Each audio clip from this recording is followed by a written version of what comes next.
NBR কর্মকর্তা মতিউর রহমানের বিষয়ে এবার নড়ে চড়ে বসেছে দুর্নীতি দমন কমিশন।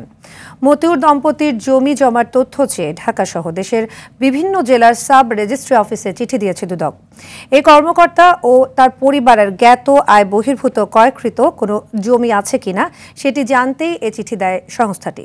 নগদের কাছে সব গ্রাহকই প্রিয়, তাই তো সারা দেশে ক্যাশ আউট চার্জ সবচেয়ে কম। ঈদুল আজহার আগে মতিউর রহমানের ছেলে মুশফিকুর রহমান ইফাতের 15 লাখ টাকায় ছাগল কেনার একটি ভিডিও সামাজিক মাধ্যমে ভাইরাল হয়। পরে মতিউরের দুর্নীতি ও অবৈধ সম্পদ অর্জনের তথ্য অনুসন্ধানে 3 সদস্যের টিম গঠন করে দুদক। এদিকে দুর্নীতির দায়ে অভিযুক্ত জাতীয় রাজস্ব বোর্ডের প্রথম সচিব কাজী আবু মাহমুদ ফয়সালকে বগুড়ায় বদলি করা হয়েছে। এ বিষয়ে প্রজ্ঞাপনে বলা হয়েছে, জনস্বার্থে জারিকৃত এই আদেশ অবিলম্বে কার্যকর হবে। একই আদেশে বগুড়া কর অঞ্চলের পরিদর্শী রেঞ্জ 1-এর অতিরিক্ত কর কমিশনার মোহাম্মদ মনিরুজ্জামানকে এনবিআর এর প্রথম সচিব হিসেবে বদলি করা হয়েছে।